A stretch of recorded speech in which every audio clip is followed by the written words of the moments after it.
Good evening, everyone. Welcome to the January 25th meeting of the Local Comprehensive Plan Update Committee.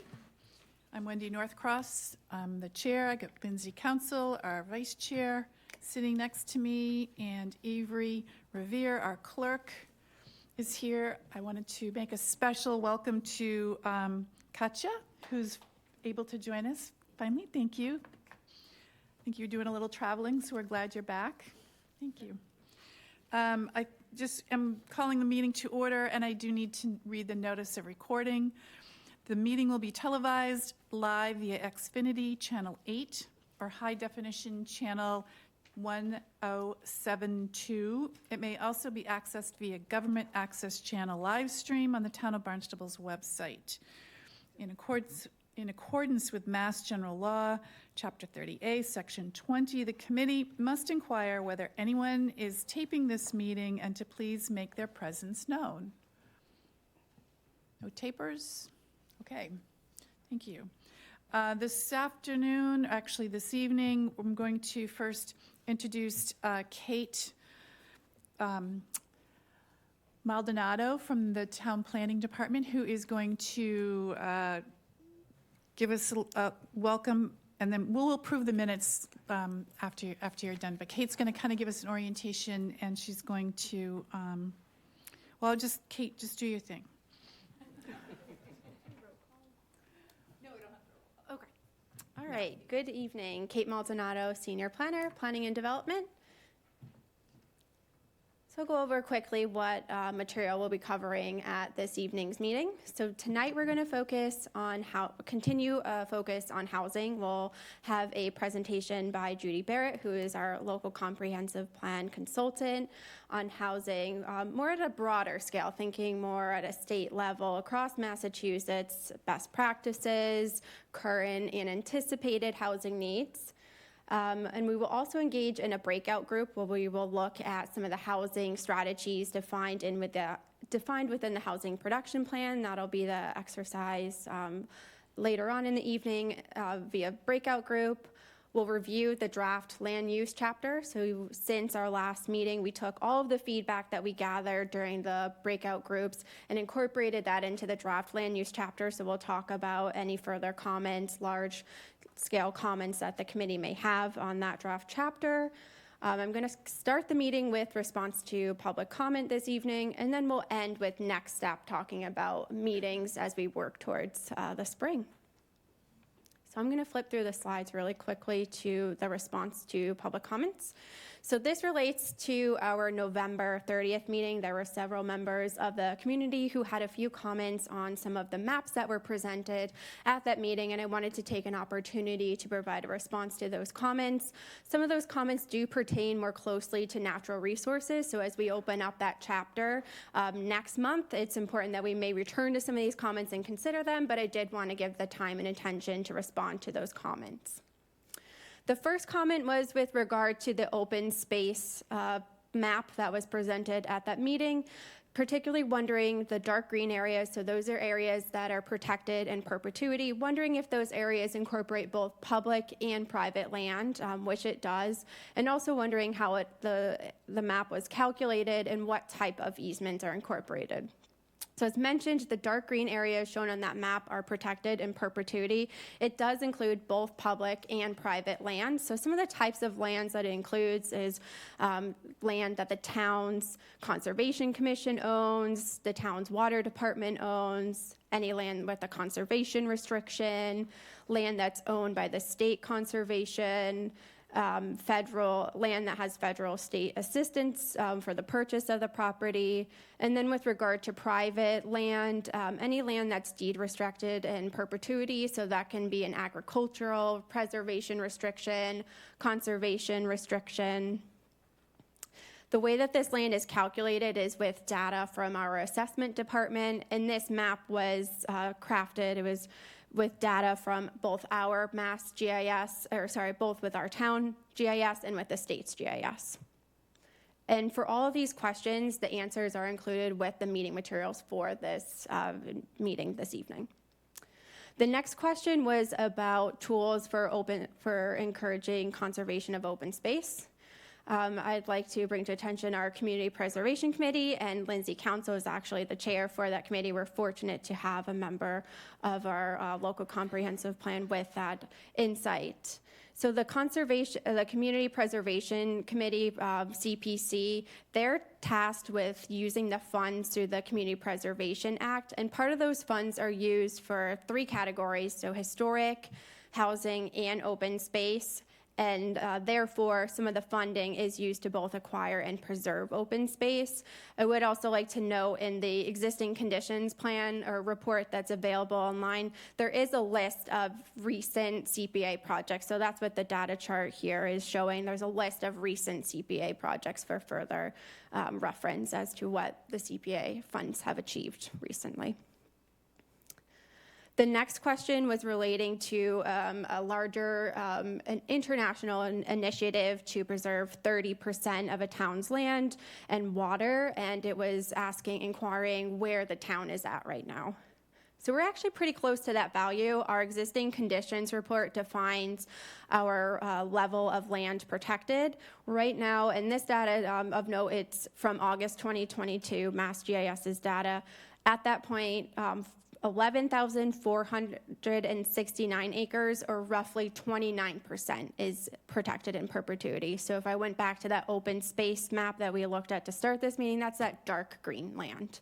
So very close, and it's actually 29.7 if you round out the decimal. So we are very close to that 30%. And as mentioned at the beginning, this is some of the data that it's important as we continue and we talk about our natural resources and goals associated with that chapter, we should reflect on this percentage. Do you think we'll get to the other 0.3% in 30 years? I can't make any promises, but I would love, that would be tremendous. Make that a goal. Okay, the next question was with regard to open space and recreation land data charts, and wondering if the chart that was presented calculated the values per village. The chart that was presented at the November meeting is the chart that's before you, and that was a chart that compared acreage data from 2010 to 2023 to see the change. So that data, the chart right now and before you, is included in our draft land use chapter, which is available with the meeting materials for this evening and the prior meeting. But I did want to bring to attention that the existing conditions report, also accessible from our Barnstable LCP project website, that included a summary of open space and recreation land, and we did work with our GIS per the directive of the committee to define acreage per our 7 villages. A subsequent question was wondering what the percentage was specifically in Hyannis. So I did calculate those values. For the protected open space in Barnstable, 233.8 acres are in Hyannis, so about 2% of the overall land in Barnstable, specifically in Hyannis, is the protected open space, so 2% in Hyannis. And then of the larger recreation land, 1,119.53 acres, or 24%, is in Hyannis. So 2 acres for the protected, and then 2% for the protected, and 24% for the open space in Hyannis. And all of the data for all the other villages, again, is incorporated with that existing conditions report. The last question was with regard to our coastline and wondering if there was a map of protected areas along the coastline, considering that these are valuable resources that that should be protected. In coordination with our staff and with the Cape Cod Commission, it was recommended to point to Morris. So it's an online data source with an interactive map. So it's the Massachusetts Ocean Resource Information System. And so the image that I have on the screen before you shows a snapshot of what the data pertains to with that website. So if you went to Morris's website, you could find data and interactive maps with all sorts of data for the Massachusetts coastline. So as far as a map, I would recommend going to the Morris data viewer. And then thinking about some of the tools and regulations associated with protecting our coastline. I bring a few to attention. So there's the Cape Cod Ocean Management Plan, the CCONP, and so that describes uses and activities that are allowed within the jurisdictional state waters along the coastline, and also appropriate scale for renewable energy. The Massachusetts Public Waterfront Act, Chapter 91, that's the state's primary tool for regulating activities both on the coastline as well as inland waterways. And then lastly, I wanted to bring to attention Sandy Neck Barrier Beach is actually, it's an area of critical environmental concern, which means that it is subject to increased state permitting. So mapping data on Morris, you can find a lot of information there. There's several layers and sources to find more information, and then those are a few of the regulations that pertain to protecting our coastline. So I think at this point, I may hand it over. We're going to start from the beginning, and we will focus on a presentation on housing. I'm going to hand it over to Judy Barrett, who's our consultant. Thank you. Welcome, Judy. Thank you so much. Elizabeth, you're going to advance them from there if I just tell you where I am? I will do that for you. Okay.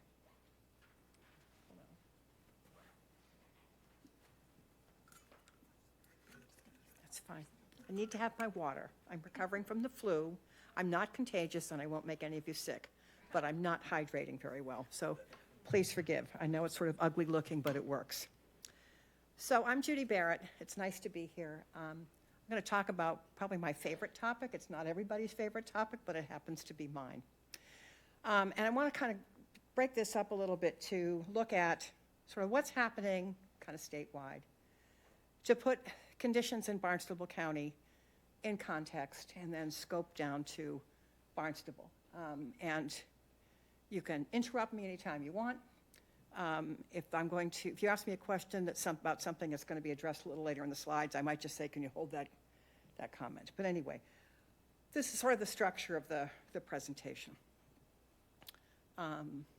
You're advancing it, aren't you? I'm watching. You are awesome. You can see what I'm doing, can't you? You're great. Okay. I don't think it's a surprise to anybody that there is a housing crisis in the Commonwealth of Massachusetts. The shortage of housing nationwide is costing us about $2 trillion a year in lower wages and productivity. The lack of affordable housing has affected really all aspects of the market, and in many communities and many regions, all market levels as well. So the goal here is to create about 200,000 homes statewide, including 40,000 affordable homes and 20,000 deeply affordable homes by 2030. It's a huge climb. The fact is that we're not alone in Massachusetts. This is a national conversation, and I wanted to bring some of these images up because a few weeks back, I was at a meeting on the South Shore when the Lieutenant Governor and the recently appointed Director of the Executive Office of Housing and Livable Communities was present, and Ed, the HLC Director, was talking about things in California. And for a variety of reasons, people kind of look to California for what's happening and what California is doing to try to unlock the housing knot, because the housing situation in California is so bad. What intrigued me, however, about Ed's presentation is that he was specifically citing what California has done to enable the development of accessory dwelling units, which I think you probably all know what those are. They're units that truly are accessory by design to a typically single-family home. They may be inside the house, they may be in a separate structure, but they're accessory to a principal residential use. Unfortunately, I had to point out to Ed that at this point, we are the only state in New England that does not allow accessory dwelling units as of right. So we look nationally for models, but actually, I just want to tell you, in our own backyard in New England, there's a lot of examples of what's going on. And as a planner who's been in this field for 35 years, I do find it a little bit frustrating that our sister and brother states around us are doing so much. And we have traditionally been thought of as kind of a leader in the housing world. I'm not sure we've kept up. We're trying to. But this is a national problem, and it happens to be exacerbated in states like California, like Massachusetts, like New York. There's a national focus on this as a result. I can tell you that about a year ago, a young planner that we had hired in my own firm left to take a job in the Southwest. And she told me that although she was taking a cut in pay, by the time they relocated, they would save $12,000 a year because of housing. So it is directly affecting our economy here, and I've seen it in my own firm. Because of this national concern, there's a whole lot of groups involved in the conversation about housing. They don't always say exactly the same thing, but there are some certain common threads. So as a planner, I look to the American Planning Association for guidance, and there's been quite a bit of attention from APA to the barriers to multifamily development, which is what a lot of us look at in the housing world because it's the most efficient way to get housing built, especially for people who are lower income. The Urban Land Institute is involved in this. The Urban Land Institute sponsors an annual housing conference that's very well known. This year it's in Austin, Texas. Austin because they've probably done more to unlock housing development than probably any other city in the nation. The National Low Income Housing Coalition, I mean, this is just a very short list of groups. The National Association of Realtors, the Home Builders Association, Urban Institute, everybody's talking about housing now. And one of the things we all know is that even though it's a national conversation, it is still very much the third rail of planning. Scoping it down to Massachusetts, we have the Affordable Homes Act. Is it a paradigm shift? Some people say that it is. It promotes a pretty massive investment in housing at a variety of levels, ranging from dealing with the condition of our public housing, which is not good in the state-funded inventory, to promoting home ownership, to getting more rental housing built. There are policy changes that with or without dollar amounts associated with them. There are a couple of executive orders involved and tax credits targeted in a number of different ways, and I can talk about that more if we need to. But, you know, as I'm sure you all know, a few months ago, Governor Healy announced this massive housing bill, and it's been discussed in a variety of places, including here on the Cape, for what it may or may not do. So one of the goals is to create 40,000 new homes for lower income with 22,000 for lower income households and 12,000 for middle income. It's to preserve and also make resilience improvements to existing housing stock. And it's interesting to me that, again, because there's a national conversation behind all of this, we happen to be working on the 5-year HUD consolidated plan for one of the cities in Massachusetts, and sure enough, HUD is now requiring communities to look at how are you dealing with resiliency and housing policy. So everybody's kind of focusing on this. $1.6 billion to repair and modernize public housing in Massachusetts, including decarbonization. We recently worked on a housing plan for the town of Brookline, and the condition, that's probably one of the most well-known housing authorities in Massachusetts. They're very progressive. They have a pretty significant inventory of federally assisted housing, and they have been so diligent about going after every possible resource they can to update that federal housing. There hasn't been a commensurate investment by the state in public housing. So the stories we heard working on that plan about people who lived in federally assisted housing versus state-assisted housing, it was night and day. Very different experiences. People reporting to us holes in the ceiling that weren't, being fixed. And, it's not because the Brookline Housing Authority is incompetent, it's because the state has not invested in maintaining public housing. And then also funding to support alternative forms of rental housing for people who are homeless, for housing for seniors and veterans, and also transitional units for people who are in recovery from substance abuse. These are often housing types that are very hard to sell at the local level, and yet they're critically needed. So other aspects of this law, some of which may be very familiar to you, are the proposed local option tax to essentially extract from the sale of properties over a certain value a tax that can then be dedicated to support for affordable housing.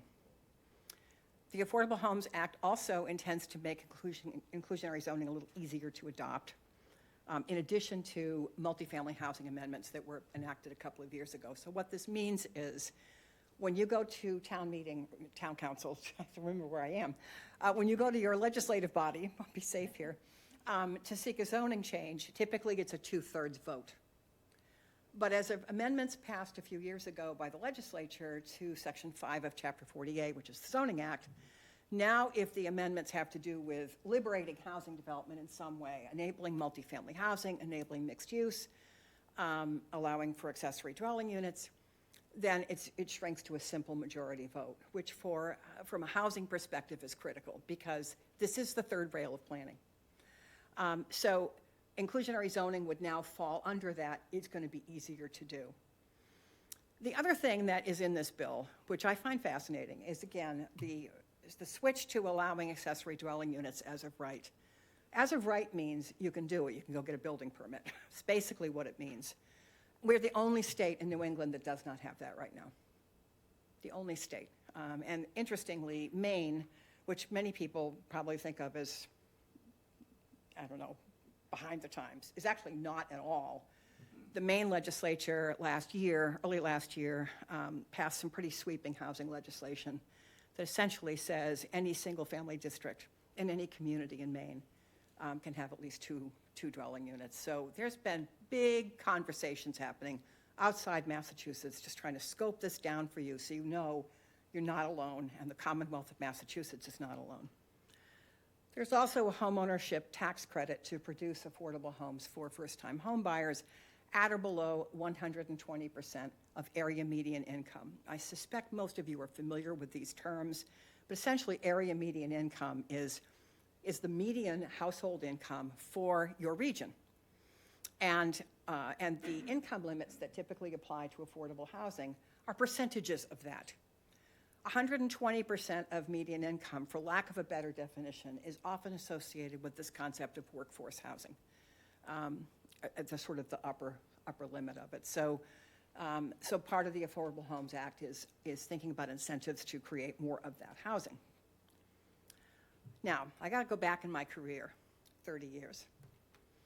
When I left the town of Plymouth, where I had been the community development director, I went to work for what was then called the Executive Office of Housing and Community Development, EOCD. I had a senior moment there for a minute. Then it became the Department of Housing and Community Development, and now it's the Executive Office of Housing and Livable Communities. When I worked there, I ran the state's community development block grant allocation. And I went to boarding school out in Western Mass, so I just have this love for all of Massachusetts. Well, we had communities out there, that were receiving CDBG grants. And the staff didn't want to go out there because it was too far. And I thought, oh my goodness, I have heard in my career communities say, people in Boston think that Massachusetts begins and ends in Boston.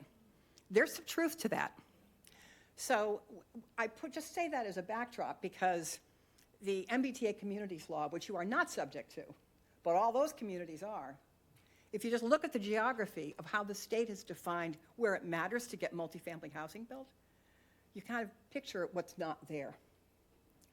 So there's been discussion about trying to extend that, the premise of that law, which is that you will allow multifamily housing as of right, up to 15 units an acre in some locations, however you define them.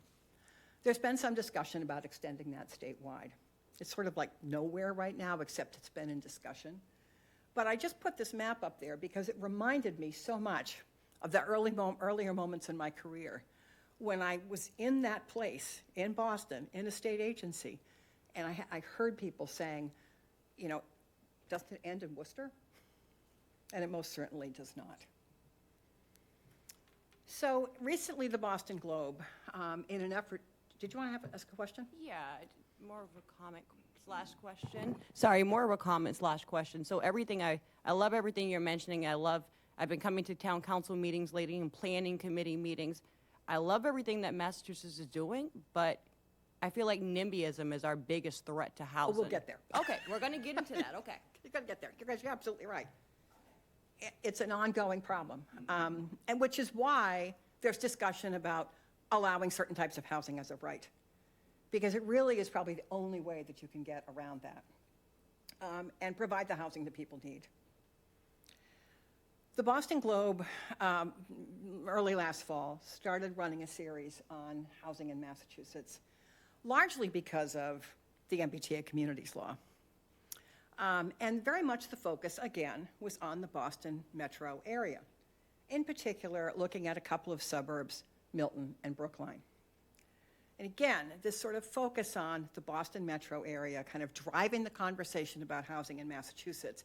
And yet you all know, sitting at this table, and other people in Barnstable County know, there's a housing problem in Barnstable County. I'm here to tell you there's a housing problem out in Berkshire County, but it has different dimensions, a different character. But if the focus of the legislature is on the greater Boston metro area, then certain groups get left out. Enter the seasonal community designation, which, has some opportunity if it actually survives in the legislature. The concept here is to develop a framework for designating a community as a seasonal community, whatever that means. Basically, it's, do you have wide variations in housing occupancy over the course of a year? Enter Barnstable County. It certainly applies in other parts of the state as well, although it's very pronounced in the Cape and the Islands, probably more than any other region. But if you're in Cape Ann or if you're in South Berkshire County, you'd say, excuse me, that's us too. The intent is to sort of program housing funds in a way that is targeted to the needs of a particular region. There's an intent to have a coordinating council. There would be a representative from the Cape and Islands so that there's a voice on the council to say, but these are actually our needs. It could mean housing assistance and other programs kind of tailored to the needs of your region. It could mean modified policies under Chapter 40B, which you probably are all aware is the Commonwealth's Comprehensive Permit Law that was enacted in 1969. It could mean the ability to require year-round housing restrictions and local option tax to develop year-round housing.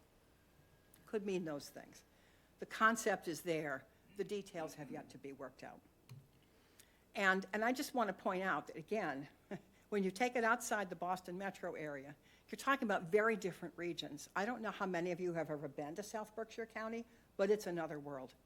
And this is another world to people who are coming from somewhere else. So these regions have needs that really have not been met well. I remember, again, going back 30 years in my career, when I was running the state CDBG program, that there was a real tendency to sort of target the funds toward the eastern Massachusetts communities.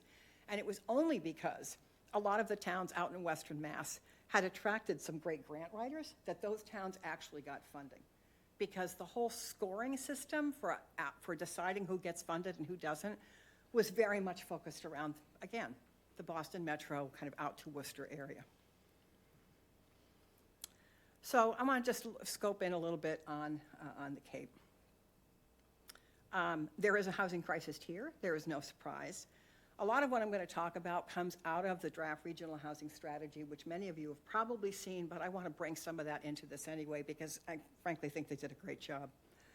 But there's a crisis here, and a lot of organizations are particularly aware of it and focusing on it in their own different ways.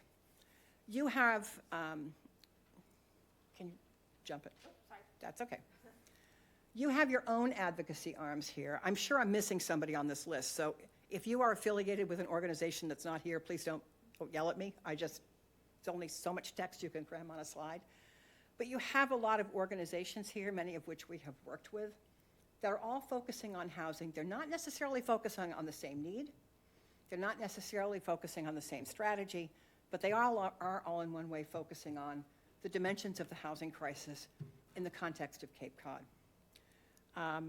And there was an interesting quote on the Chamber's website that I pulled because I just think it's so relevant.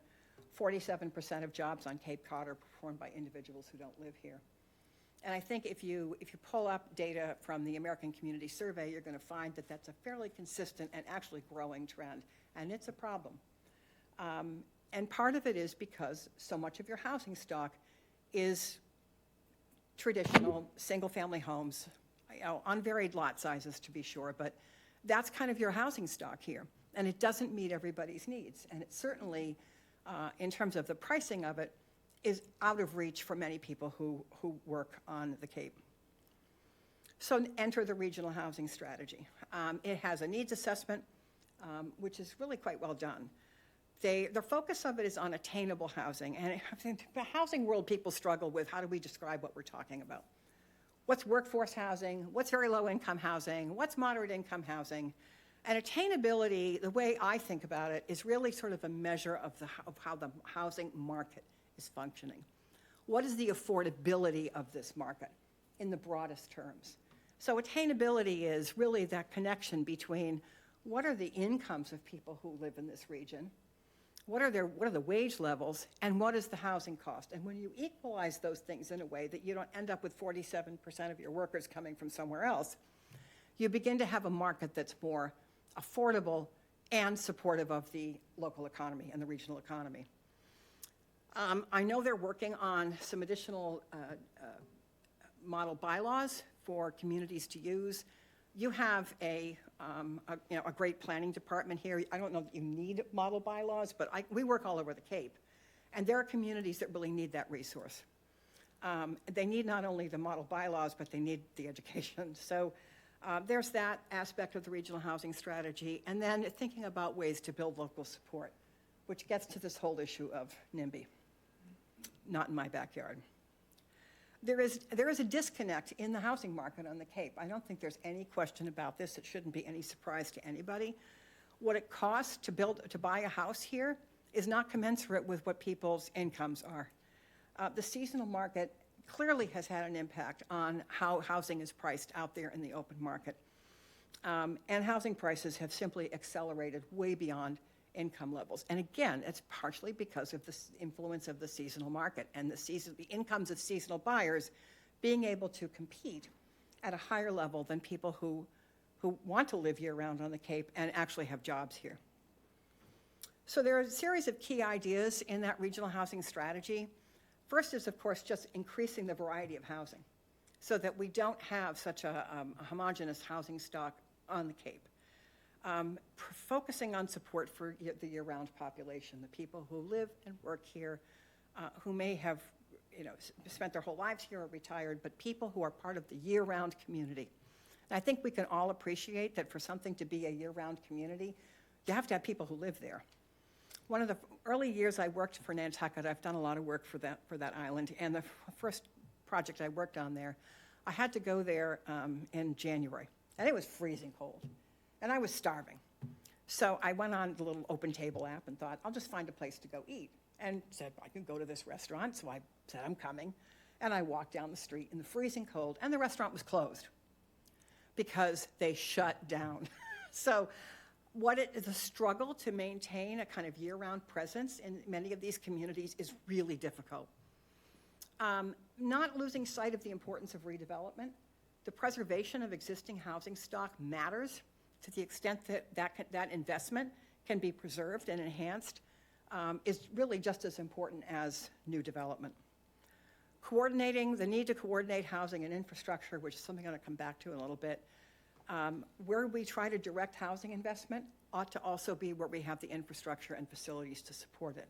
So that regional framework, I think, is very helpful. And certainly in this community, you can see the importance of thinking about that connection between where do you promote housing development, where do you have the infrastructure. At the same time, you don't want to end up with people having limited choices about where they can live in the community. So being creative about the different types of housing you allow in different neighborhoods or different villages is going to be an important conversation here. Regionalizing efforts to support municipalities and building support for housing through education. Those are sort of the critical points of the regional housing strategy. And on this effort, effort to support municipalities through regional effort, we are working with Barnstable County right now to set up a regional housing services office, modeled after a couple that are elsewhere on the Cape. And I don't know how it's going to go, and I don't know how communities are going to feel about it, but it's an important initiative. You may have capacity here to develop and monitor your affordable housing, but not every community does. So when affordable housing gets lost elsewhere, the pressure simply mounts on those communities that do have the capacity to do this the right way. So those are sort of the elements of the housing strategy. There are other Cape-wide issues, I think, just to keep in mind. One is just limited federal resources. So we work with Elizabeth's office on the town's CDBG program. Yarmouth receives CDBG funds. I think some of the communities in the lower and outer Cape also receive CDBG funds from the state. There's two levels of CDBG. One is communities that get it directly from HUD. One is communities that get it from the state. So, but there's not a lot of money here, and yet there's a tremendous need. And the cost just to even run a program to do housing preservation is really dwarfed by simply the construction costs and the labor market here, and the access to contractors who will work on housing that's not luxury housing.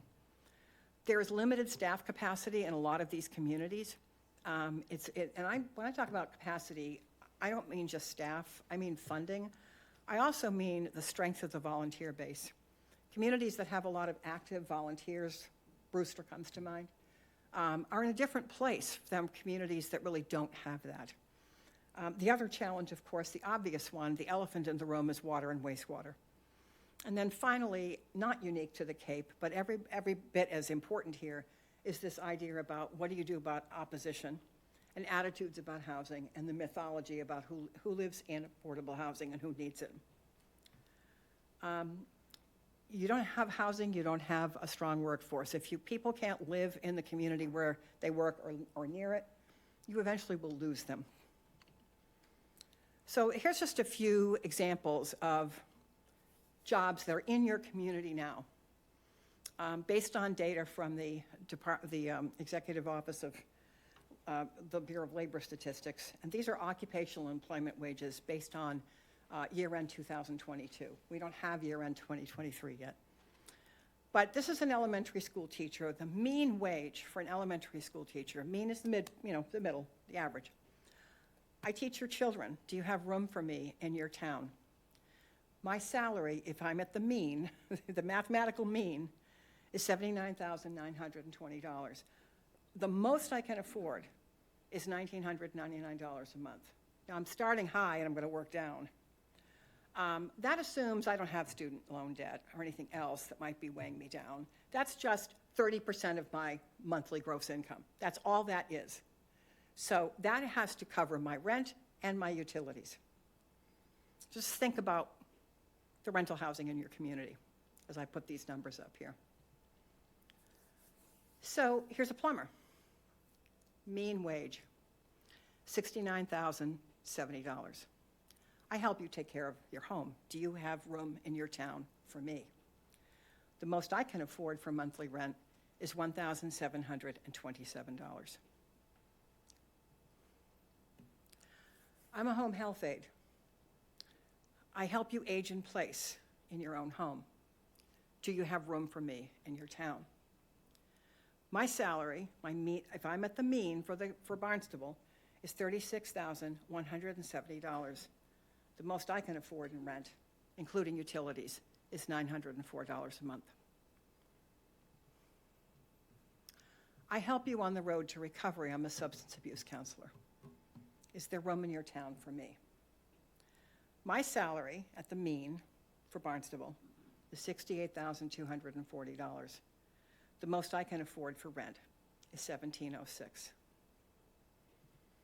And then finally, I'm a restaurant chef. I cook for you when you come to my restaurant. Do you have room for me in your town? My salary at the mean is $40,610. So the most I can afford for rent is $1,015. Part of why I picked those particular jobs was to also point out this concept of a location quotient, which is the relationship between the makeup of jobs in your town, and some larger comparison area. Cape and Islands, if you will. So jobs like plumbers, home health aides, restaurant chefs, the location quotient for Barnstable is really high. What that means is a disproportionate amount of your job base is made up with those jobs. And you think about it, I'm sure there's no mystery to you as to why that's the case. Whereas elementary school teachers generally are a much smaller percentage of your job base. So it's just really but kind of a window into why are employers here and what kind of jobs are in demand. So it really is a reflection of the nature of the community, what it means to be a seasonal community and a community in transition in a lot of ways. So I'm going to wrap up with just a few slides to sort of focus in on the comprehensive plan and how housing fits into all of this. It's fundamentally, for cities and towns, a land use question. It's a land use policy question. What do you allow, where do you allow it, and how easy do you make it to do it, whatever types of housing it might be? I always try to tell the communities we work with on comprehensive plans, there are certain things local government can bring to managing and overseeing and guiding its own community development. One is regulation and policy. Towns know how to set regulations. God knows people know how to go to a council and get a regulation passed. And then there's infrastructure investment. Put your dollars where you think growth should go. But ultimately, kind of all of this sort of falls apart if you don't have leadership. And leadership is the most critical thing that needs to come to the table for housing. You can invest in infrastructure, you could invest in capacity, you can invest local and federal and state funds much more strategically if you have leadership. Understanding housing choice and affordable housing needs at a wide variety of incomes. People sometimes tend to really focus on a particular set of folks. It would be nice if we had a whole conversation and we could tie it to the makeup of your economy. And when we get to the economic development element a few months from now, you're going to hear more about this. Thinking about the geographic distribution of different types of housing, that's a classic comprehensive plan question. And then where does universal design fit into the framework of site development standards? And I bring this up because your community and your region has a high percentage of people, older adults, people who are 65 or over. And what I sometimes find in working more with suburbs, I guess, is the desire to have over 55 housing. People think of it as an age restriction. Oh, I got that done, fine, I have a housing zoning for people who are over 55. And nothing is in that zoning around universal design, which is the ability of people to not only have a house that they can live in, but an environment and a neighborhood where they can be mobile. So universal design is a very important part of the conversation about housing, especially in regions like this. I will just say, I think your town's done a lot compared with many communities we work in. You've adopted density and dimensional changes here. You have districts and overlay districts. I find the number of districts here dizzying, but that's a local policy call, and I'm not going to go there. You allow ADUs. You have inclusionary housing policy. You have complete streets. You've done a lot in this town. And so, if anybody ever gets critical of Barnstable that you haven't done enough, you're never going to be able to do, quote, enough. But you've done a lot, and you need to give yourselves credit for it. So that ought to be reflected in the comprehensive plan as well. Another question for you? Go ahead, yeah. So I've been hearing a lot of things at town level where some of the new town council members want to change zoning and things of that sort. What can we as citizens and members of this committee, which I think anyone who cares about housing, what can people who care about housing do to help Barnstable? You're on my last slide, but because I don't want councilors the zoning. need to hear as much noise from people who support as from people who oppose. I'm on the Board of Appeals in my community. I'm a nut. Yes, I do this too. And I don't live too far from here, but I can just tell you, when there's a public hearing, the people who don't like something will be there. They'll be there early, they sign in, and they speak. The people who support often don't come because they don't really feel like they have anything to say. When you're on the board, it matters that there's somebody there saying, this really counts. So building that that support network is critical. I can't emphasize this enough. And it takes a lot of work to do it. Citizens Housing and Planning Association, CHAPA, has done a lot to try to sort of develop community engagement and housing education at the local level. And they've done a great job, but it's a lot of work. And people have to be able to sort of withstand going to a meeting and then being criticized for things that they have said. I think some questions you're going to want to think about is how do you continue to align your housing objectives and land use policies? How should you address attainability while also recognizing and targeting investments in decent year-round housing for lower wage workers, given the composition of your economy? If the local option real estate transaction fee passes, what would your priorities be? What would you do with that money? And how should Barnstable make a wider range of year-round housing choices available throughout the town while respecting a mix of place types that exist here? Thinking about effective strategies, like I said, this was 2 slides away. Engage the most affected people in your community and engage them now. Invariably, when I go do presentations like this, you know who's not here? The people who really need housing, or if they are, they don't speak. I'll speak now and say I need housing for August. Yeah, I mean, and it's really hard to go to a meeting and say, I'm about to lose my home, But engaging and making it safe for people to speak is critical. That takes leadership. Consider an annual housing summit. One of the things I get asked a lot when we work on comprehensive plans is, so we have to have an implementation committee, right? And they're going to, on housing, my comment is, just let the volunteers do what they need to do for all the program that needs to happen year-round. But think about an annual summit instead, where you sort of get everybody in the room and say, what did we get done this year? What were the council's goals? Did any of them include housing? Did we address them? Did we get somewhere? Do we actually have people speaking at hearings now when we didn't a year ago? The fact that zoning has changed, are we getting the housing we want? Building this coalition is probably the most important thing that you can do. Training advocates to speak at board and committee meetings, given that there's going to be a pushback against them. Tailoring housing trust funds to align well with other sources so that your leveraging capacity is as good as it can be. Building relationships with competent developers. People get really itchy about planning boards and ZBAs and town staff having a relationship with developers. Who builds housing?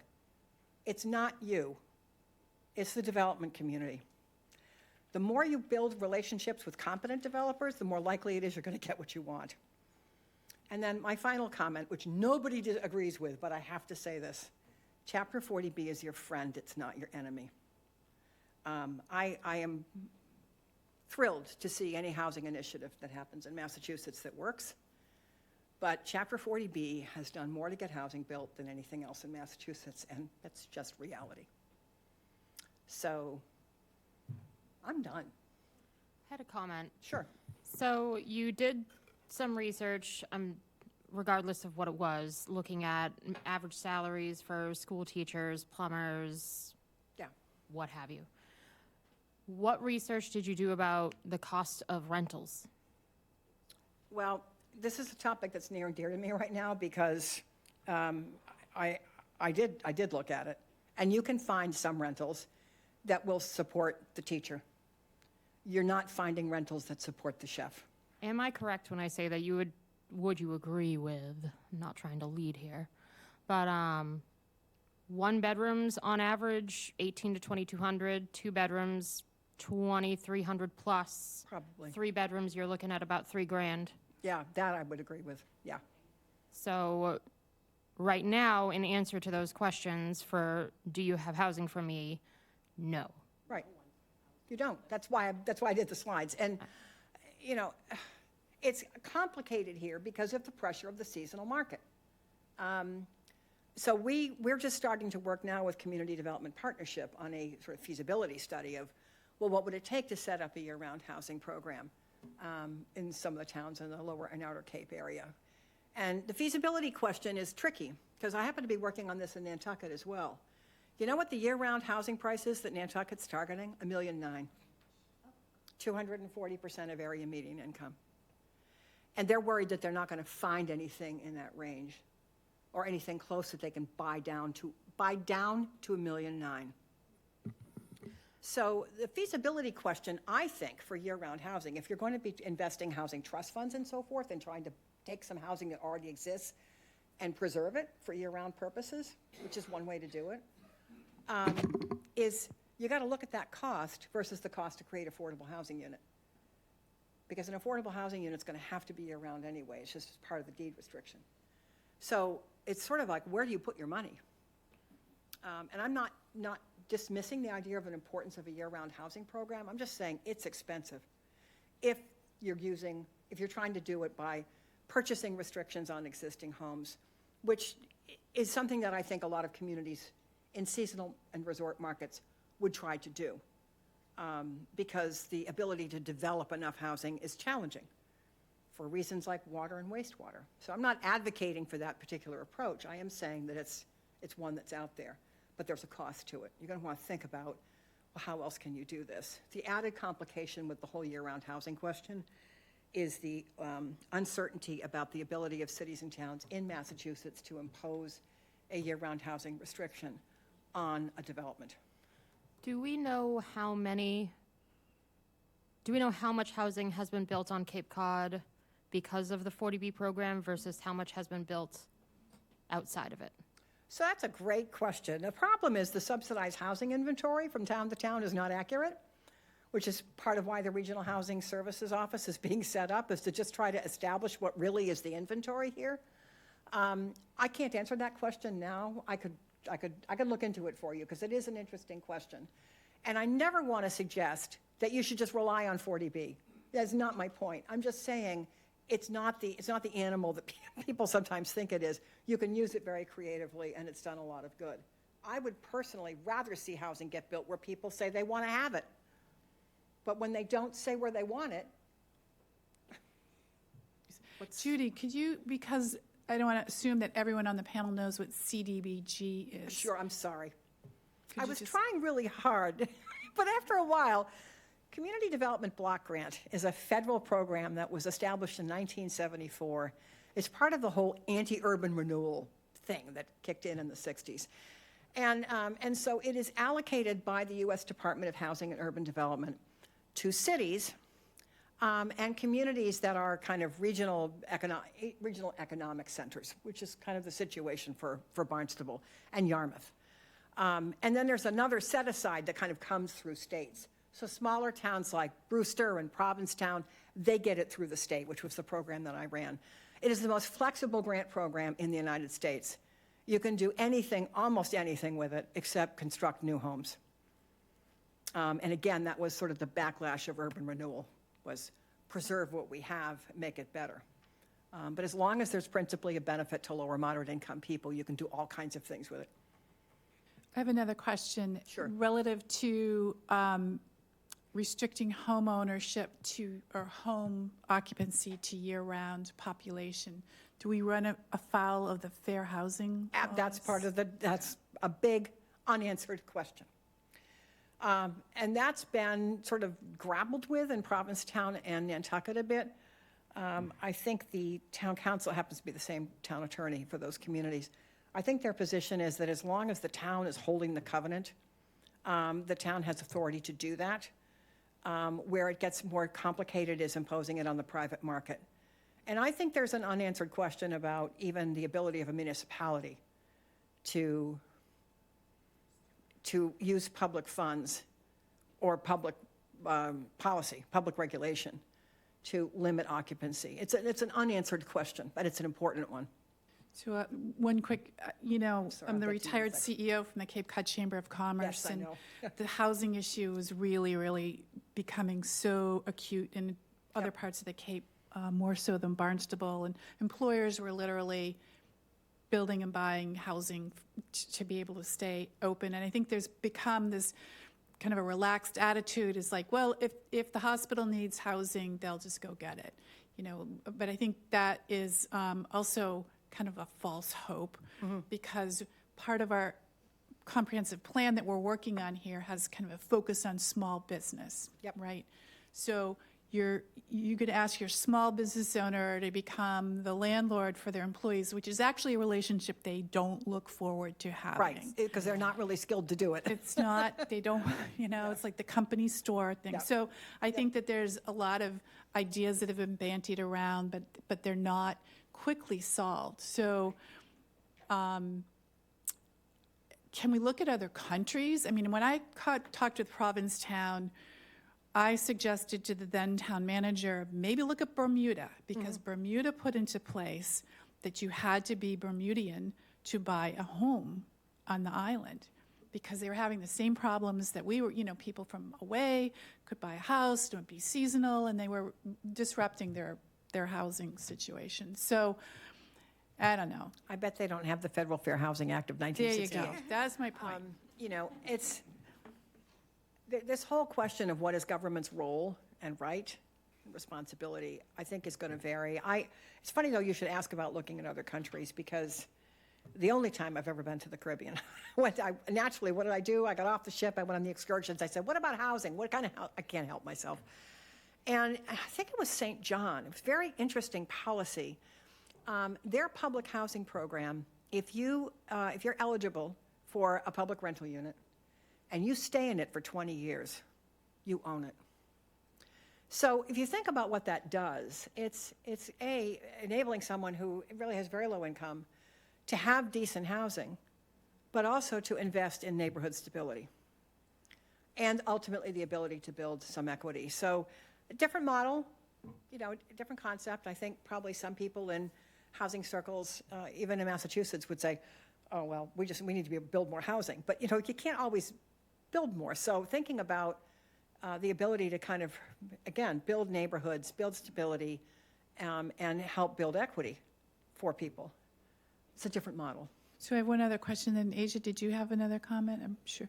Yeah, And Fran. you do. She's been so patient over here. So I have a question. I don't necessarily expect an answer now from staff, but have we done any calculation of if this local option tax were to kick in for any transfer tax on $1 million plus sale? Have you run any figures, or can we just like somebody throw some spaghetti against the wall? Okay, thanks. Fran, do you want to go ahead? I think from my experience, I think the median income that you said for Cape Cod is very high. I think it's much lower than that, and it always has been for my lifetime, which is why we haven't had as much assistance from the state as other parts of the country.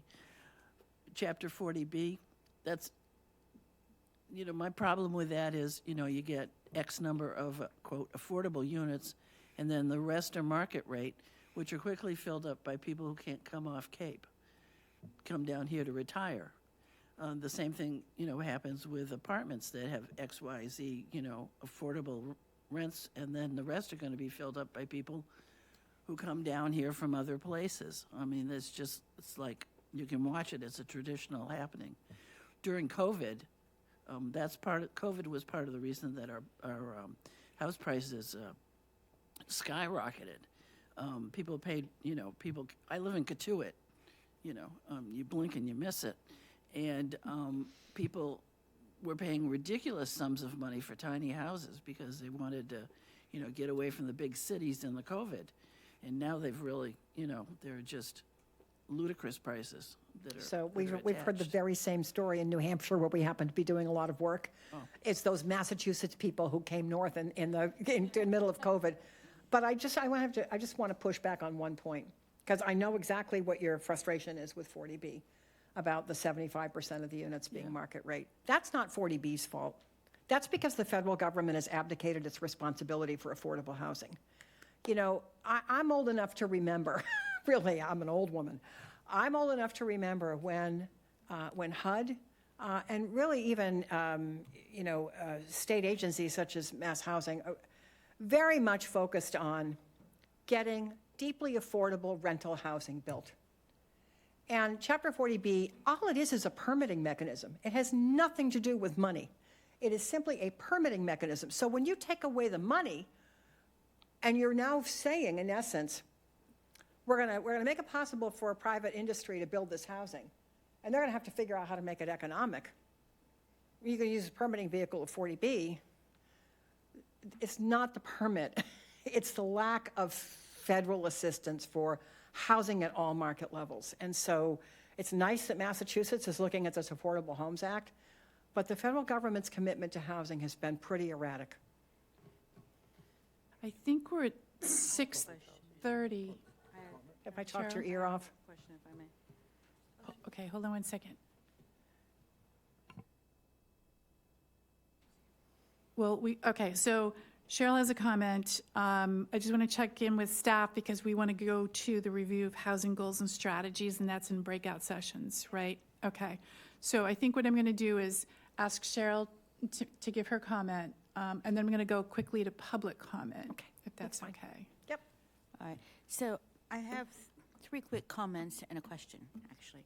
So first thing, Fran, I agree with you. I think that the income is far lower on the mean income on the Cape.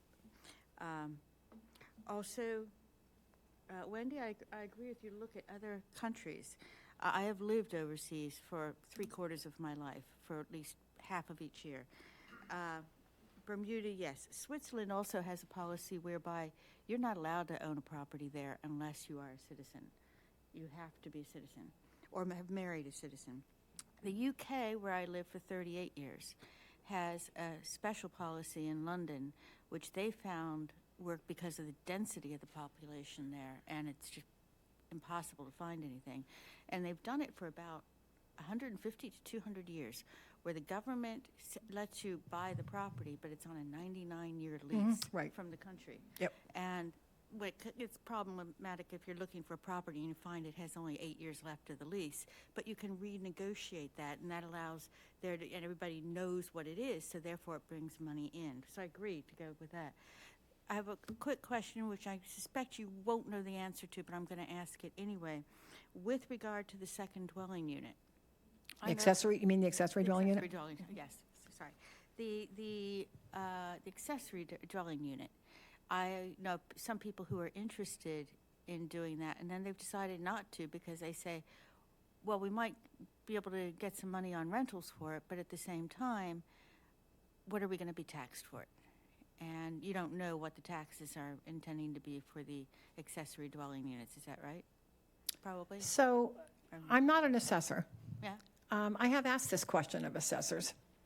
And what I've been told is that because single-family homes are appraised based on comparable sales, that the accessory dwelling unit is not as much of a factor as you might say, because it's not assessed as an income-generating unit. So I don't think the impact of the ADU is the same on a single-family home as multiple dwelling units in an investor-owned property. I just think it's a very different approach to appraisal.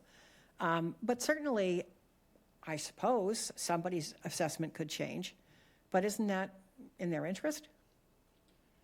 I would say When that they go to sell their I home? would say that it is and it isn't. I know I was talking with and one of my neighbors, and I'll say it quickly, who was thinking about doing this.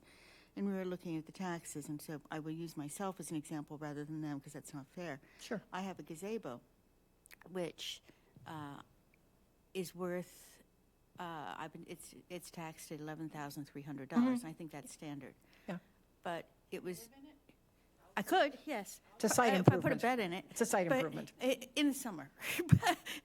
But the thing is, it's at $11,300 on the tax. If I bought it brand new, and this is 10 years old, if I bought it brand new, it would cost, I actually called to find out what they're selling for, it's $8,200. So the tax is more. So they're saying if I do the additional unit, and I didn't know if you had the answer to that, but it sounds like it's a viable question. I mean, I think it probably is a viable question, but again, I guess I come from the perspective that people can make economic choices based on their best interest. And if the need for an ADU, because of a family situation or something else, is why you're doing it, then you're going to do it.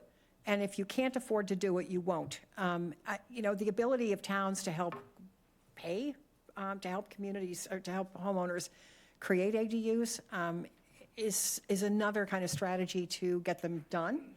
And it may affect the assessment. I'm not going to try to speak for your assessor. All I'm saying is that I think people are capable of making kind of market-driven choices. And it may increase their taxes now, but when they go to sell the home, it's going to have an impact. Thank you, Judy. Could I just make a quick comment about ADUs as somebody who has lived in a house where we had an apartment, and after that, we realized that it was such a good deal financially that when we looked for our next house, we looked for a house with an apartment. So I think that it's a good deal financially. I would think so. If you can balance out what it would cost to build the ADU or to add the ADU, but that the tax implications would probably not be a big difference. That's kind of been my understanding, but again, I'm not an assessor. Great. I'm trying to keep us somewhat on track here. So I'm going to call for, thank you, Judy. Thank you. We appreciate your problem. time and attention. Do you want me to stay here for public comment, or do you take those? I have no idea. Why Okay. don't you just be available? Available, how's that? And we'll ask if anyone wants to make any public comment at this time. Lindsay's going to time people so we make sure we have 3 minutes, and then we can just keep on moving. Does anyone have any public comment at this point? Hi. Come on up and introduce yourself and make your comment. Hi, I'm Grace Galvin. I have a home in Barnstable Village, and just in listening to all this, to me, it seems like a sort of a simple math thing in the sense of course, if you build it, they will come. Who wouldn't want to live on Cape Cod, year-round or half-year, a month, whatever? But the problem is, I think, the wastewater situation, and we should be working backwards from there. What can each individual town tolerate wastewater-wise as far as that type of infrastructure, and work it back? How many homes can each town support? And if we get ourselves better environmentally, where we have the infrastructure, the sewer systems, et cetera, where we can then support more housing, then we should build it. But we have to start there first instead of trying to get funding for housing. It doesn't matter if you have all those people coming, and we should be kind of glad in a way that they're seasonal people. Can you imagine the crisis we would be in if everybody really lived here every day, every minute of every day? We'd be in a catastrophe down with our wastewater. So to me, I think we're approaching this from a wrong direction in that we got to get the infrastructure in first and then go build all the units that we need. But what can we do if we don't have that in place? That's my comment. Thank you, Grace. We actually did have a whole session on wastewater months ago, but you make a very good point, and that is, it's part of our deliberation. Thank you. Madam Chairman, could I speak to that for 2 minutes? 1 minute? Sure. Go ahead, Mark. Just a quick with that. So most of the Cape is serviced by septic systems currently. It's probably, I don't know the exact, but it's probably 90% of the Cape is serviced by that. I think the town's done a good job in creating zoning in areas where there is infrastructure currently and where they know they have phased infrastructure coming in. We're talking billions of dollars of investment to bring that up to Sewer the Cape. I think they're doing a good job. We're seeing these projects move along, and I think that by concentrating in the areas where we do have infrastructure, I think that's sort of how we at least start hitting this, where we start hitting this goal of housing. So just thought I'd mention that. Thanks, Mark. Asia? I just want to say thank you for your comment. I do think that, you mentioned you're a homeowner, am I correct? So as a renter, and I'm going to speak on behalf of all renters, there are people here now who are living here and they cannot afford to rent.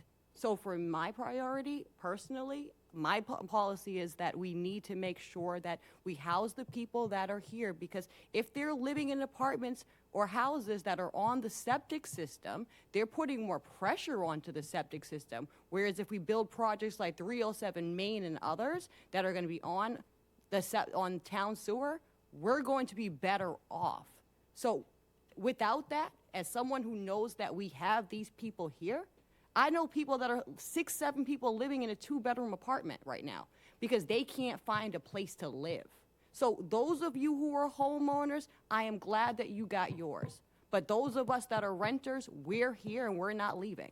So we need to find a way to work together, and that comes in making sure that we're not homeless and that we as a community work together and build where we can. That's my Thank you, point. Asia. Okay, any other public comment? Come on up. Never miss an opportunity, right? Is this your computer? I don't want to mess up here.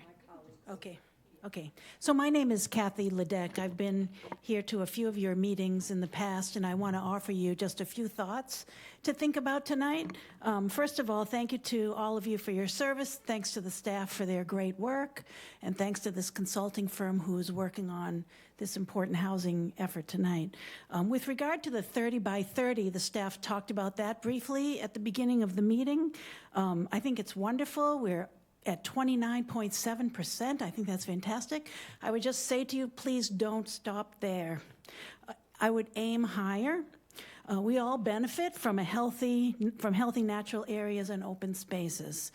Cleaner air, improved stormwater management, more active lifestyles. We can all live better lives if we have more open spaces and natural areas to support us. So now I want to offer you just a few thoughts on housing, which I think is a really important topic to discuss. I just want all of you to keep in mind that, we're working on the comprehensive plan here. It's not the intention that we solve this problem tonight, so don't feel like you're walking around with these huge burdens, but I love hearing all of your ideas and opinions on this because they're different, and I think the diversity of that makes us a better community. I think it's important to note there is no one solution. I think it needs to be a multi-pronged approach in the same way that we have many committee members here. Each of you offers a different idea in trying to solve this problem, and this should be described in the revised comprehensive plan. Don't put up housing or buildings just because we need to increase the numbers of units in the community. I would say housing is not just a home or an apartment. It needs to be within a neighborhood of support structure for that community. We need to have green spaces, natural areas, and trees to provide an opportunity for healthy living, but we also need public transportation nearby for those residents who will be living there. We also need walkability. Our communities are not walkable right now, so anybody moving into our neighborhoods needs to own a car. That's not necessarily a convenient thing for some of us and our neighbors. We need housing located nearby and within a healthy environment. We really need, generally speaking, a strategic assessment done that focuses on housing. That's not the purview of this committee, but I would just suggest for the staff who might be listening that we need to be thinking about that. I do think public-private partnerships is a really important area for us to pursue. We do have a lot of small businesses here on the Cape, but we also have some larger businesses that may be interested in pursuing this idea of investing together in housing opportunities for their employees. Kathy, if you could wrap it up. Right. My final comments here would be, remember that if we lift up all of our residents, including future residents, in providing housing at a lot of different income levels, our economy will be stronger and our region will be stronger for it. So thank you very much. Just a few thoughts. Thank you. Thank you. Okay. Any other comments? Anybody from the committee? I think we're ready to, Megan. I'll keep it to the 3 minutes to keep it fair. I just want to speak for people that aren't here right now. Families that are living in campers with kids, people that are living in apartments without heat, people that have month-to-month leases because nobody wants to sign a year-long lease and they want to make it easy to kick them out. We all know perfection is the enemy of progress, and I understand that we need all these healthy, great places to live, but sometimes we just need a place to live. And the trauma from not having a place to live when you're a young child to when you're in your teen years to when you're an adult. The simple act of just being able to put a poster on a wall means a big thing. And it feels like, in a lot of what I'm looking at in the papers tonight, that we're once again, and I'm going to quote myself here, banging the drum of open space when this is a housing meeting. We're going to focus on open space. We're going to focus on the economy. We're going to focus on all of that. But this is housing. And most of the people that are going to be affected by this aren't here. And they're not going to have the time to show up. So I just want to keep that to the forefront of the minds of the people that are here and to anybody watching, is that the people that, many of whom aren't here, can't afford to speak up because they'll lose their housing or they'll lose their child. So that's important to keep in mind. Susan? Yeah, I have a couple of comments too, that things that I've been thinking about after listening to Judy. One is the importance of leadership and supporters coming out. And I think that's something that, we all need to really work on. And one of the reasons I think is because that, there was a talk about make noise from supporters and how important that is. And it's important because when you go to the town council about something, or you're talking about individual counselors and who they hear from, the more noise they hear, then the more that they have to kind of pay attention to what those people are saying.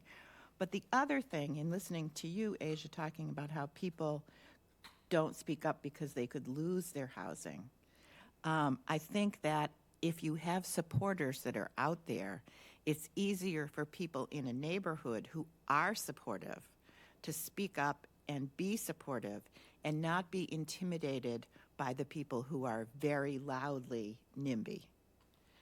So supporters kind of draw more supporters. And then my other comment is I've had this neighborhood concept in my mind ever since we did the things on the back there and everybody was talking about, and we did the survey and people were talking about the importance of community. And so just the idea of having new housing integrated into the community where it is built or created. And then, anything, or if you're creating a new neighborhood, a new area, having, being able to walk and having some retail available in those areas that people can walk to is really important. And then the other thing I think is that the more that more people in the community are able to live in a way that is healthy, the more they are invested in their community and the healthier the community will be. So it's to all of our advantage to have more people have decent places to live, basically. Thank you.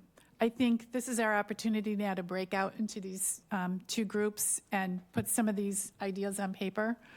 So I'd like to just call that, we're going to break from this dais and go into the corners, and Elizabeth and Kate are going to tell us how we're going to do it. Perfect. Yeah, just to prompt the breakout. So what we have up on the paper in the back is the draft strategies from our housing production plan that we talked about last time. A housing production plan is a required element of a local comprehensive plan. So we wanted to make sure before advancing our housing production plan to its final stages that we gave the local comprehensive planning committee an opportunity to weigh in on those strategies. And then we sort of matched them up with the land use strategies that we talked about last time that specifically dealt with housing. So what I think I'm going to do is put Judy's excellent excellent prompts and questions regarding the intersection of housing and local comprehensive plan back up on the screen as sort of a platform for going through this exercise. And we're really looking for your comment on how to strengthen and prioritize the housing and production plan strategies and what should additionally be reflected in our sort of place-based geographic LCP strategies that come out of each one of those in the HPP. Thanks. So everybody get a snack and go back to the other side of the room. Thanks.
Says she who's not eating the cookie. Okay. Yeah, go for up 10, 10:30. Till 10 o'clock, he's saying, I think. The worst possible place. No kidding. Mark was there too, so it was not just him. Hiking my water with fruit. Oh, that's a good idea.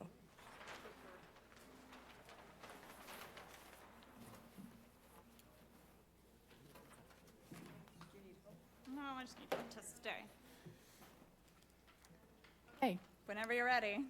yes, ma'am. I will Elizabeth try my Jenkins. best. I will try my best. Please, again, I'm going to report out on comments. If I miss things or you need to correct, please add or correct whatever I report out, but I'm going to try to capture the conversation we had in our group in absolutely no particular order, but we did sort of come back to this idea, focusing specifically in the regional economic center about how to encourage housing development, but not necessarily requiring open space, requiring retail, and to talk about maybe more incentive-based strategies around that. Definitely a lot of discussion about sort of the market viability of retail in such developments.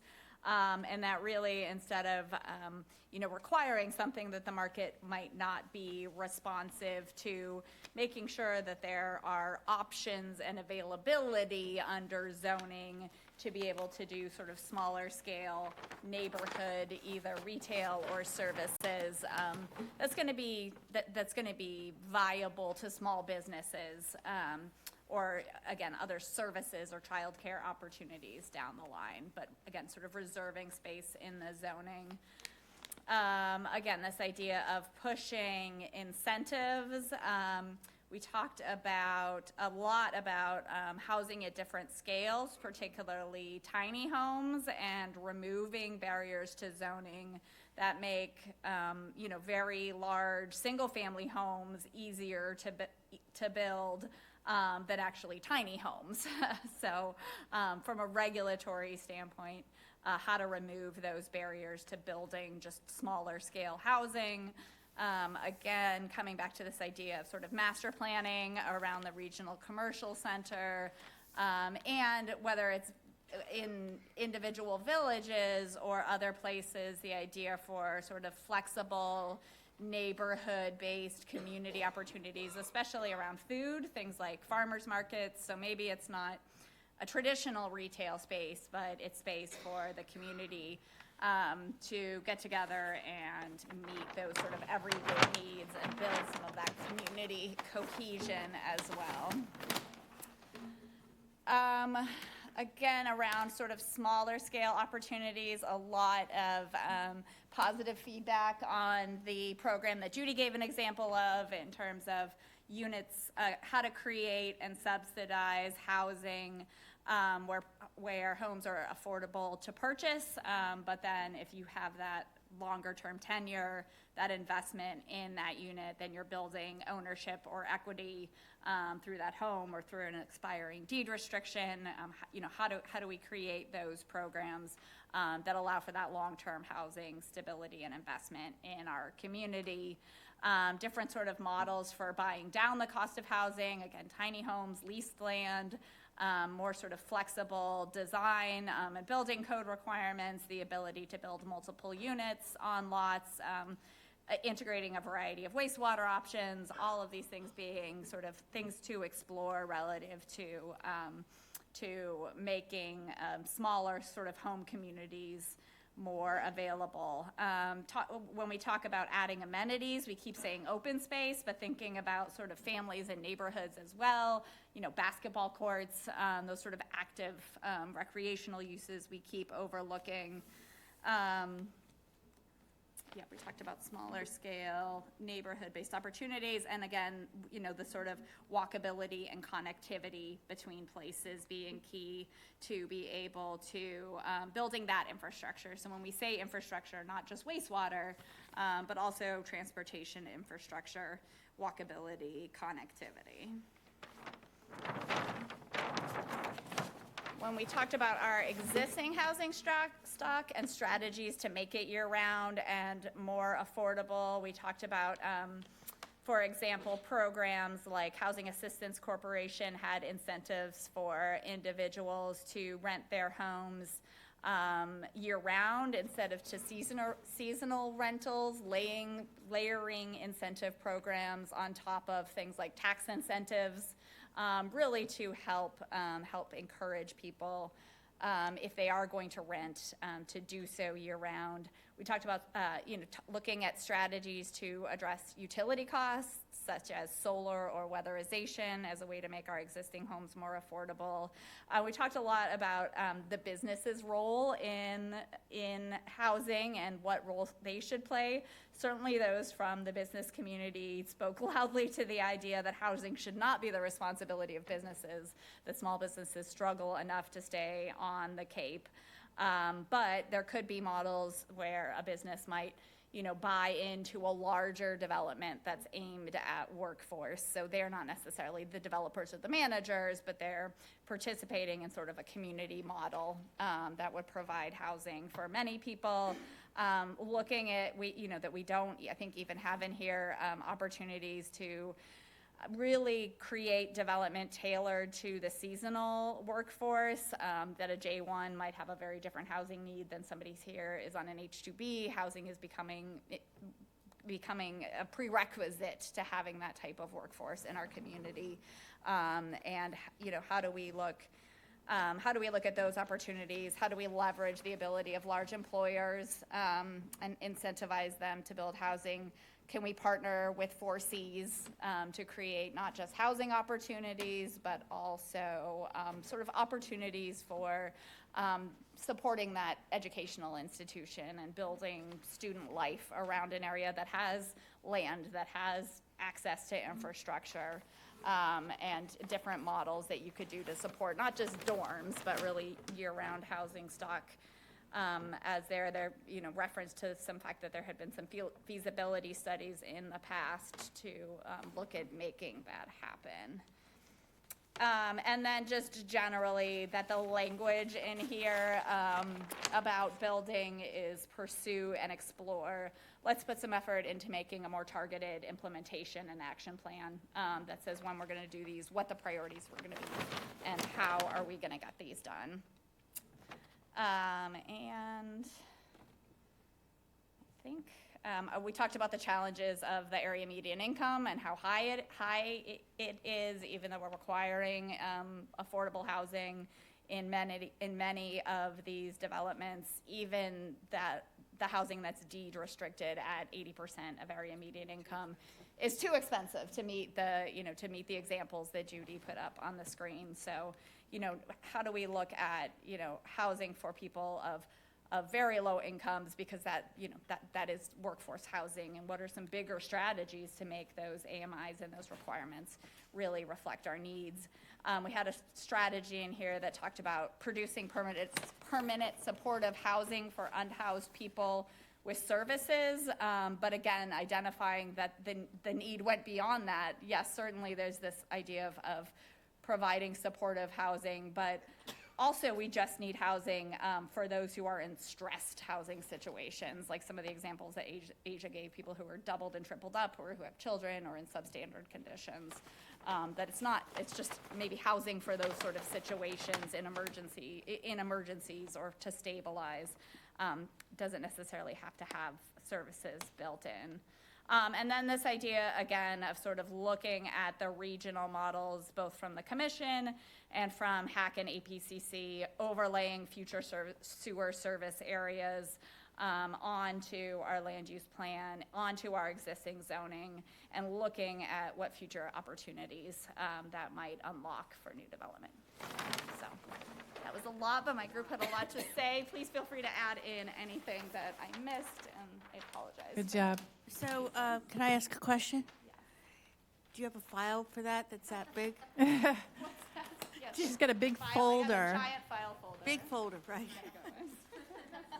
Good job, Elizabeth. My Hey. office is just filled with, so no one miss mention the clutter in my office because it's everywhere. Okay, so our group had a very similar conversation, looking at each of these strategies, building upon the strategies, and also thinking about next steps as they were talking about future build out. So I'll walk through each of these, but certainly mention anything that I may be forgetting. So thinking about, definitely there was consensus with types of housings. We need more diverse housing types. We talked about Boston having more options for housing to meet the missing middle, transitional housing, co-housing. We talked about making better use of what we have, both for single-family homes with ADUs, and then thinking about properties, and some of the other pages talking about underutilized properties, so parking lots, et cetera, and also on a single-family level. As another strategy, we talked about potential of expediting permitting, and then similar to what I just mentioned, we talked about a need to really inventory each site and consider each village while we're doing so.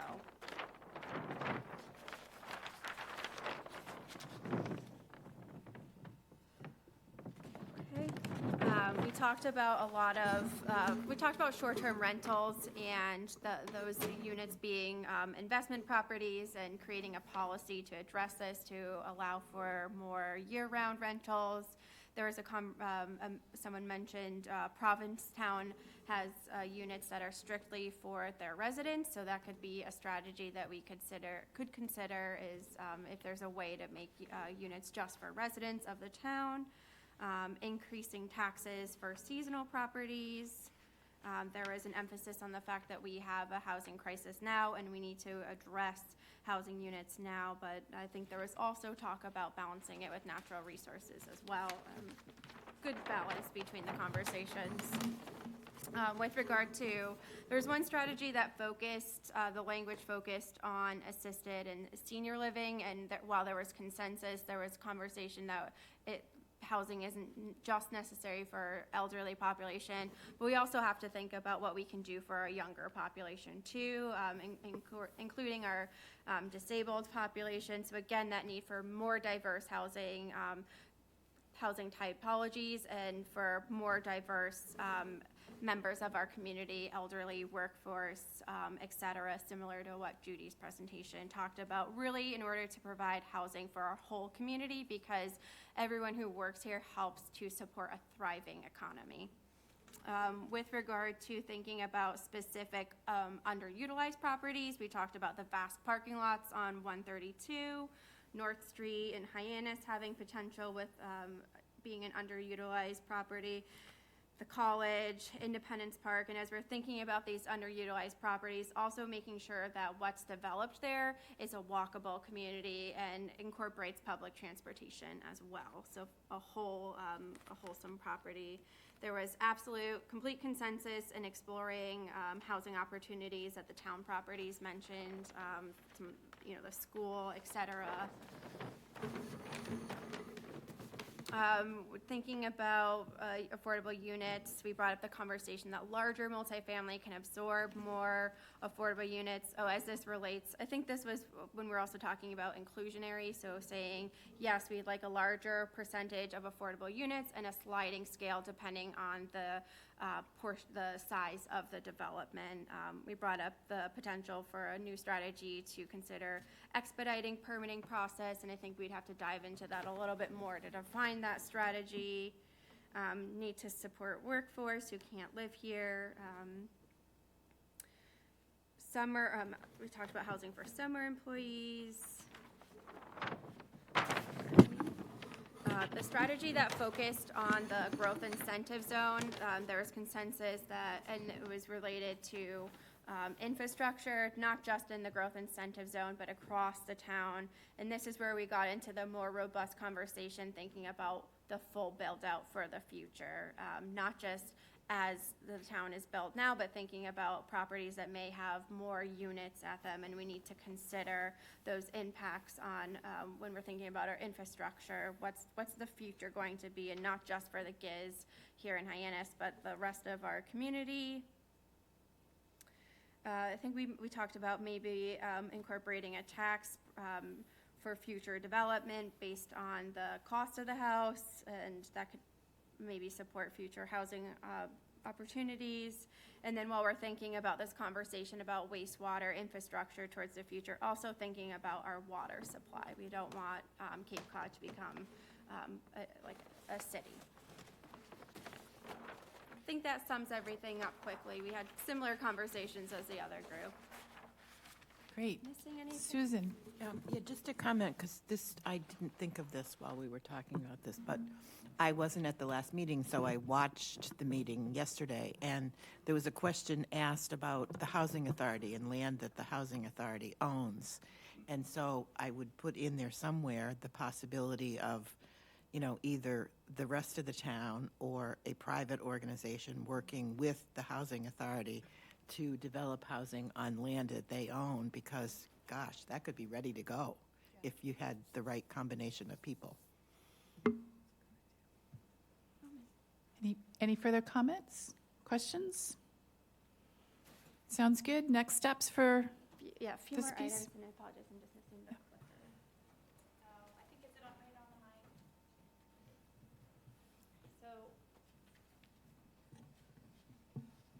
I know it's towards the end of the evening. I appreciate everyone's time. Another item we had on the agenda was the draft land use chapter.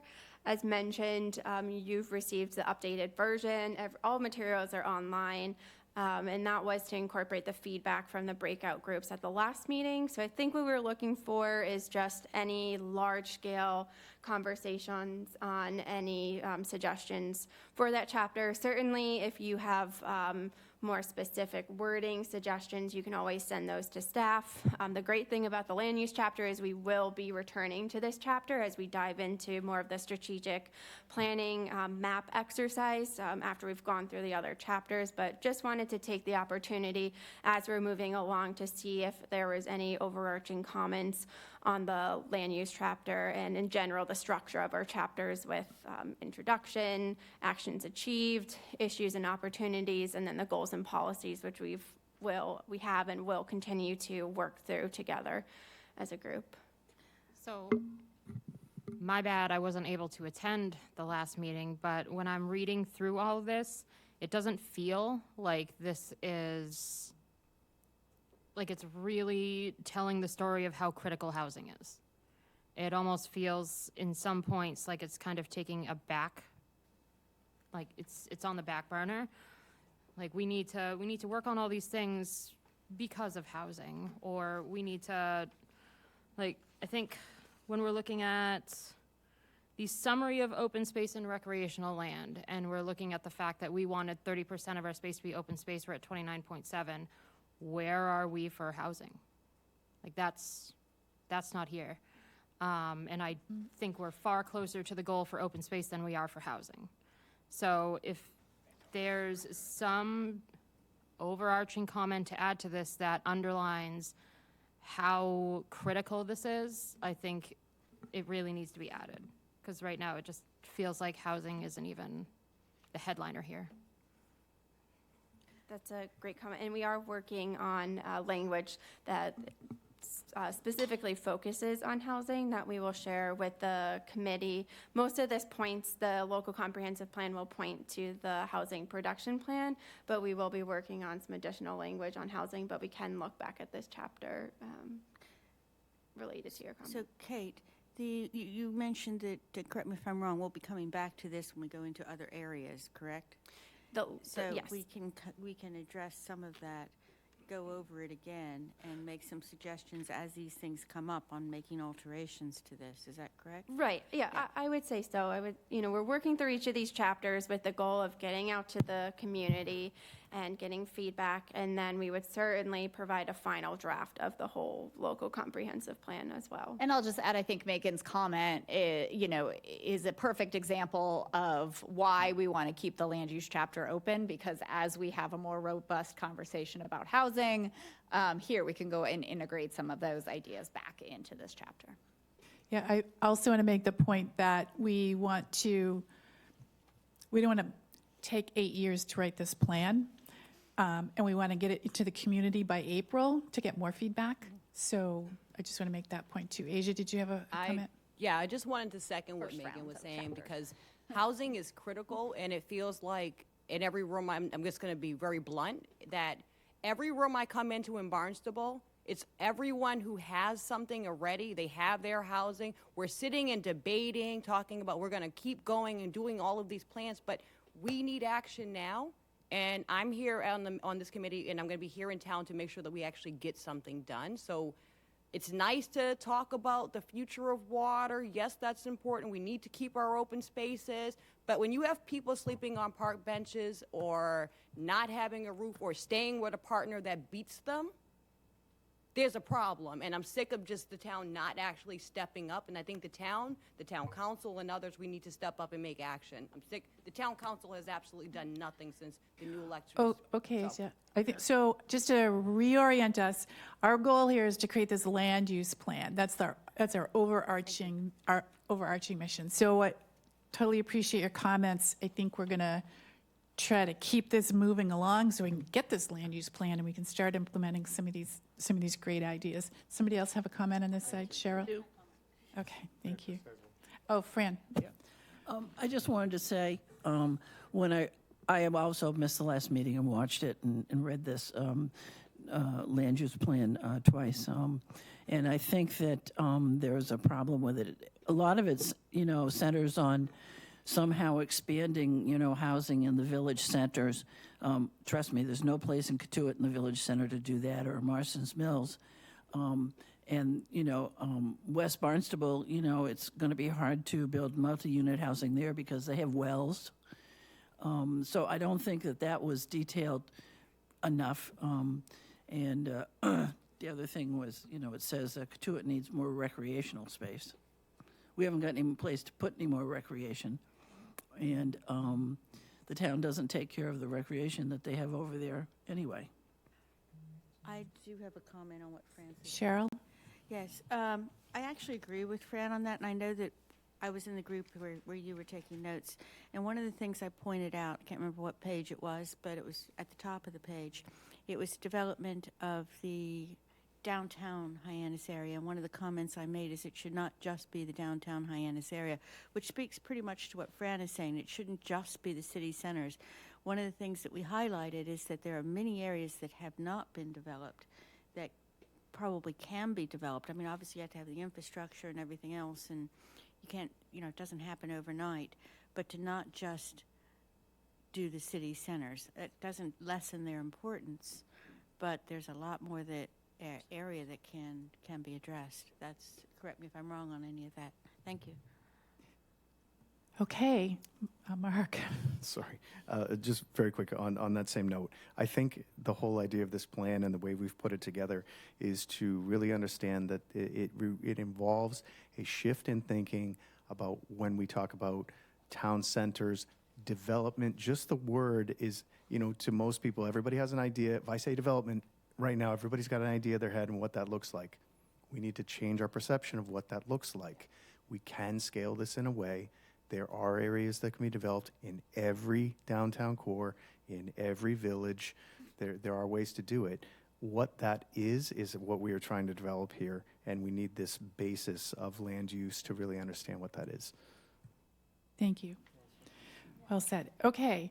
All those comments are part of the record, and we will make further, this is a working document, and we are, as I said, our goal is to get through, we're accelerating our meeting schedule so we can kind of get through this, get back to the community in April with some more outreach and feedback. So it's not finished, but I think that also creates the need for us to talk about our meeting schedule. But before we do that, does anyone have any more things to say about the land use thing? No? Okay. So, meeting schedule, Kate. So I just wanted to note for the public as well, the committee has availability. We're going to meet twice in the months of February and March. So the second Thursday and the fourth Thursday, and this will allow us to dive into a unique chapter each of those months. So in February, we'll focus on natural resources, again with an expert presentation, and then the subsequent meeting we'll work through the policies and goals, and then in March we'll focus on facilities and infrastructure, and this relates to Wendy's comments. So the goal is if we can get draft chapters that we go out to the public in April. So we would go out on to each of the villages to provide drafts of our land use chapter, housing, with the great exercise we've done to date, and again, pointing to our housing production plan, natural resources, and facilities and infrastructure. So I appreciate everyone's availability to meet twice during those months in order to keep this effort moving and be able to go out in the community in early spring and April to present what we have thus far.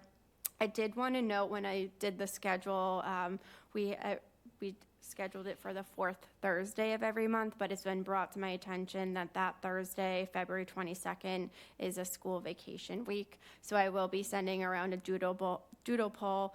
Don't want to take any more time this evening to see if there's consensus. There's actually a fifth Thursday in the month of February to see if there's more availability for the 22nd or the 29th. So I will be in touch to confirm what the availability of the committee is. Yeah, that's great. I think also, as your leader, leadership's important, right, Susan? I would like to see if we can accelerate our schedule right through the year and not make this a 2-year effort. Now, that depends on staff support and consultant support, but in terms of our own personal commitments, I don't want this plan to be out of date by the time it's born. So if we could, I'm going to be coming back to you to say, could we have 2 meetings in June? Could we have 2 meetings in July? I don't know. We'll look at where we are with the staff capacity and the writing capacity, but I think it's important to keep this moving. I totally agree with that. Okay, so we'll talk more about that. And then, go ahead. 2 more points before I close. I just wanted to point out that as we're going through each chapters, we really want to make sure that the community is informed and engaged. So we've started implementing a survey question that relates to the chapters. So right now, through the end of the month, there is a survey question on the Barnstable LCP webpage that members of the community and committee can engage in. And then Judy touched upon the regional housing strategy that is available for public comment through Friday, February 16th. Thank you. Had a comment about, it has been brought to my attention that you can Comment period. use that survey and vote multiple times under different names and emails and everything. So how is that going to drive any? So that has, thank you, Megan, that has been addressed. Now, if you're to take the survey, you do have to add your name. And so we will be reporting out results when name was not required and when names were required to be able to provide an accurate result to the committee. But this is open through the end of the month. So in next month, we'll provide the results of the survey. Thank you. Are those surveys in other languages? I will check on that. I'm not sure if it is, but I will certainly make sure. The form that we use allows us to translate, so I will make sure. Thank you. Portuguese would be fantastic. Thank you. And Spanish. Gotcha. Asia? Can you send out that survey to all of us committee members? Because I feel like there's certain groups that comment on things all the time. I'm not gonna say any names, but there are certain groups that comment all the time and they are the focus of things. So I wanna make sure that we get other people's voices who are not able to attend meetings so that they can have their information heard and their voices heard.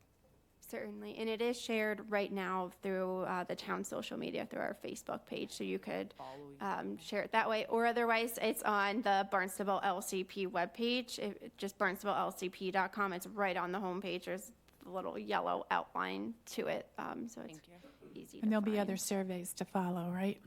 And other Yep, so we're topics. trying to keep us, the pattern of a survey for each chapter so the public can be informed of the chapter that we're reviewing, discussing, and provide feedback. If you could send it to us so it's shareable, that would be great. and Certainly. then we can. Yeah. Yep, I will send it in the email tomorrow with the doodle poll. And again, sort of keeping in mind that you know, the objective of putting these survey questions out are to, you know, generate discussion amongst our public that the plan is still happening. And so, you know, we designed these survey questions to provoke conversation amongst people. So I think the idea is as much keeping the LCP in the forefront of the public discussion than it is necessarily, you know, exactly the results that we get from the survey, because we all know that surveys can be imperfect. Right. Okay. We have one last piece of business, and that's to approve the minutes of our last meeting. And I would need a motion and a second, and then I think there's a comment about some brief amendments. I'll make a motion. Cheryl Powell, Asia Graves. Just on the minutes that were distributed, we had one of our members marked both present and absent, and he was actually present. So that's probably the most important difference. The rest are just a couple of typos. That nod became node, which it should be node. So anyway, that's it. Okay. Hearing those amendments, all in favor of the minutes? Aye. Aye. Any opposed? The ayes have it, unanimous, and Abstention? one abstention? Yep, I wasn't here. Oh, Wasn't here, abstain. 2 abstentions, 3 abstentions, 4 abstentions. We were very lonely at the last meeting. 2 of them have watched it, even though they weren't Doesn't here. matter. Oh, they didn't- No, it's oh, that's okay. right. They don't want to attest to what was said because they weren't here. Okay, so it's passed with 4 abstentions. Amanda? And Katja was not here either, so it's 5. 5, Do we still have enough to vote? I think. Yeah, I think that's fine. the voted present. Okay. Present. Where was I? Oh, I need a motion to adjourn. I'll make a motion to adjourn. Who moved and I who did. seconded? Oh, I don't know. Fran and Cheryl. Okay, fine. All in favor? Aye. Aye. Any opposed? That's good. All right, thank you, everyone. It's 8:05. We went long, but it was worth it. Thank you.